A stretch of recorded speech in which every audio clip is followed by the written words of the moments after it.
Okay, this video is about how I put my Christmas lights away and how I can pull them right out of the box next year when they're working and no tangles. And also how I detect where the problems are in these, because these strings don't, they're not very reliable. So first thing I'm going to do is just show you the diagram for the typical string of lights that that I have. Now, I meant for this to be in fast motion, so it's not. Oh well. So anyway, the lights that I have consist of 100 lights, and there are 50 in each circuit. And so, if your lights aren't like that, then this is not gonna, this video, the repair portion of this video is probably not gonna do too much for you.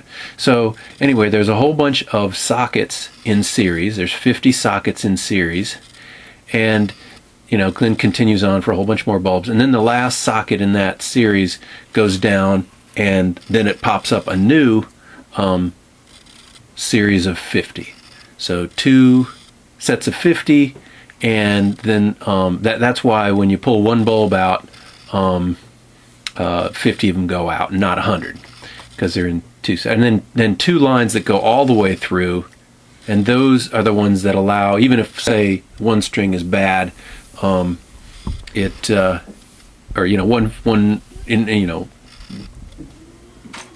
light goes out on this, the next string that you plug into it will still work. So if you look at it closely, there's 3 wires most of the time, but there's one point in there where there's only 2 wires, and that point of where it changes to 2 wires briefly is where your circuits are separated. So anyway, in order to test, you probably need a multi-tester. I got mine at Harbor Freight for like $4, very cheap. You set it to AC volts. You can also use these things as a battery tester, so even for $4 and a battery tester, not too bad. But you set it to AC volts, and you don't really care exactly what the reading is. And if you have an older type of tester, you can, same kind of a thing. So what I do is the lights are on, and I'm going to pull the lights off these bushes here. And so what you do is you find where the string is plugged in, and again they're on. You need to have them on for the way I test. Now somebody else might have a continuity way of testing, but I don't test that way. I found that this way is better, because you know right away if it's going to work or not. So what you do is you take one end of your multi-tester and you plug it into one side of the socket.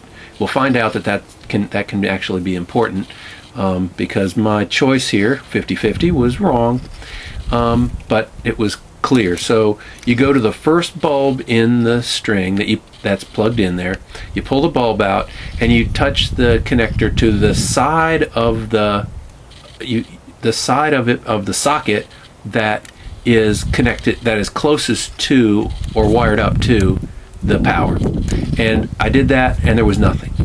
So I had to, since I didn't drop the bulb, I put the bulb back in its socket, and then I switched over to the other side of the 110 output, and then I tried that same procedure again, pulling out the first bulb, and trying to keep this all on camera, sort of a pain, but pull out the bulb and check the socket on the side closest to the power, and there I see I've got power. Doesn't matter exactly what reading it is, just power or not, or so here's what we just did. We connected to one side of the power, and then to the close side of the socket, and we got power. So we know that we're set up to test properly. So now I'm going to go through, and you basically pick a spot. I usually pick a spot that's just easy to reach if it's outside like this. And so I just pick a spot, maybe 10, 15, 20 bulbs in, whatever, and just see what I get. And what we're going to do here is and you can't see the multi-tester from here, but what I was showing there is that we still had power there. So I went further away from the power, and I tested again. And actually, I cut out the part where I tested, I think, one more time. But anyway, I found that there was a spot that was dead. So now I knew that the problem had to be in this general area here with these, whatever, 10 bulbs here. So I decided, at some point you can cut it in half again, or you can go ahead and just go one by one. Of course, you don't want to go one by one when you're talking about 50, but if you if you've tested a few times and you've gone, you've got it narrowed down to, 6 or 8 bulbs, I usually, instead of going half there, I just go one by one, because sometimes it's hard to keep track of where you were. But, let's see here, did I just find it? Nope. Basically what you do is you're gonna find a problem where you don't have power anymore, but that doesn't mean the one you just pulled out is the problem. It means the previous one, the one closest to the power, is the problem. So I don't know why I left all this in here, but anyway, just showing you that it's sort of tedious, but you can do it.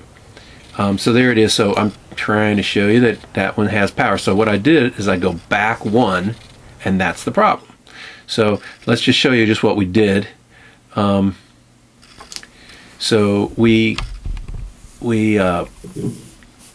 started, and we were too far. We were past where the power problem was. Right, we were out here, and we weren't getting power.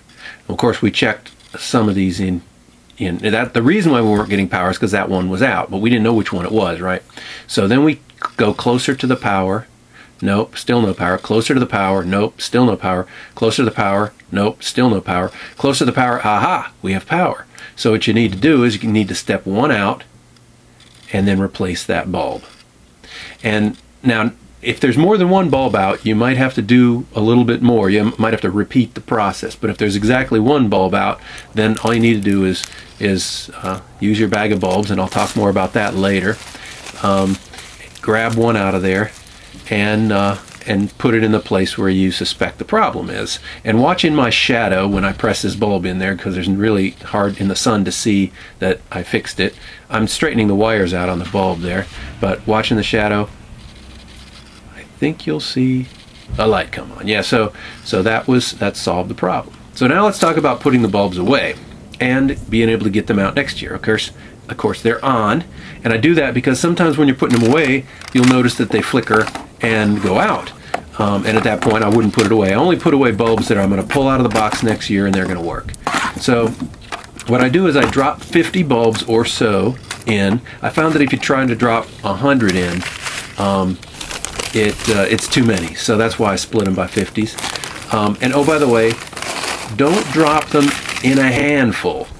Drop them just like I'm doing, stringing them in, sort of untangled, right? I mean, if you drop it in a handful, it's probably going to come out in a handful.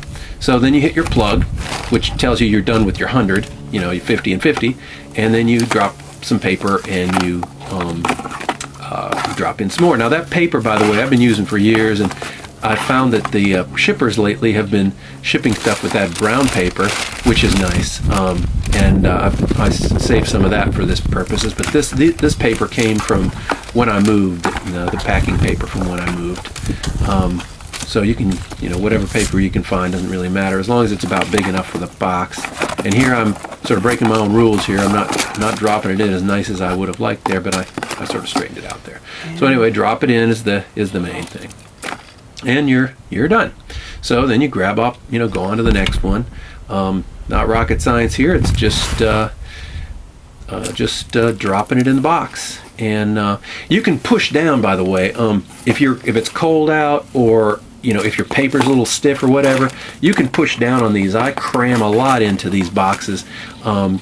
And yeah, sometimes the bulbs will poke through the paper a little bit, but it's not a big deal. You can get a lot of bulbs in one of these boxes, one of these 1.6 boxes that I again saved from when I was moving a long time ago. So yeah, just keep on dropping in the paper and dropping in the bulbs, and you should be good shape. Now here's showing how do you find that 2-wire thing. That's the break between the 250 sets, and hard to spot. I don't usually worry about it. I just drop in about 50 and then drop in the other about 50. No big deal. So every now and then you'll come across a string though that you fiddle with a little bit. You try it and you can't get it. It just doesn't go. Either it blows the bulb or whatever, blows the bulb, the new bulb that you put in or whatever. So I just pull all the bulbs out and I make myself a bag of bulbs, and then throw that bag of bulbs on the top and pack it up until next year. So hope you enjoyed this video. Toss my old string that I took the bulbs out of away, and I call it another year. I don't look back until Christmas of next year, so I can put up the bulbs out and they'll all work.